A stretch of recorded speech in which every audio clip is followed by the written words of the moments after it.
எல்லாருக்கும் வணக்கம். நம்ம இப்ப எந்த படத்தோட ரிவ்யூ பார்க்க போறோம்னா, சத்தா பச்சா மூவியோட ரிவ்யூ தான் பார்க்க போறோம். படத்த யாரு டைரக்ஷன் பண்ணியிருக்காங்கன்னா, நம்மளுடைய நாயர் சார் தான் இந்த ஃபிலிம் எடுத்திருக்காரு. படத்துல என்னடா கான்செப்ட் அப்படின்னு கேட்டீங்கன்னா, ஒரு 3 பேர் ஃப்ரெண்ட்ஸா இருக்காங்க. அதுல ஒருத்தர் ஹீரோ. அவருக்கு வந்து ரெஸ்லிங் ரொம்ப நல்லாவே பிடிக்கும்.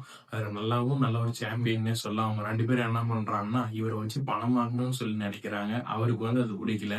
ஒரு சின்ன ஒரு பிரச்சனையில ஒருத்தர அடிச்சுட்டு இவரு ஜெயிலுக்கு போயிடுறாரு. அவர் வரத்துக்குள்ள வந்து இவங்க ஒரு ரெஸ்லிங் ஒரு வேர்ல்டே உருவாக்கணும்னு சொல்லிட்டு நினைக்கிறாங்க. அந்த இடத்த உருவாக்குறதுக்கு எவ்வளவோ ட்ரை பண்றாங்க. இது ஃபர்ஸ்ட் ஹாஃபா குடுத்துருக்காங்க. செகண்ட் ஹாஃப்ல என்னடா நடக்குதுன்னா, அந்த இடத்தையும் உருவாக்கிட்டாங்க. ரெஸ்லிங் ஏரியான்னு சொல்லிட்டு ஹீரோவுக்கு வந்து அந்த இடம் பிடிக்கல. இதனால தான் நான் வந்து ஜெயிலுக்கு போனேன். இந்த தப்பு நான் மறுபடியும் பண்ண மாட்டேன்னு சொல்லி நினைக்கிறாரு.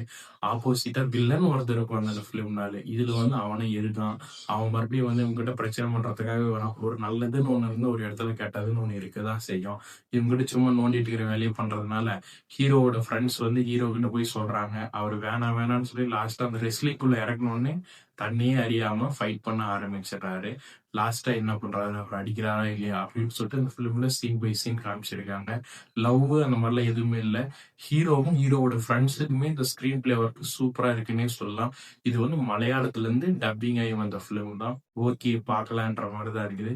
ஒரு ஃபைட் ஆக்ஷன் த்ரில்லர் வேணும் அப்படின்றவங்க வந்து இந்த ஃபிலிம பார்க்கலாம். இந்த ஃபிலிம் பார்த்தீங்கன்னா தியேட்டர்ஸ்ல ரன்னிங் ஆயிட்டு இருக்குது.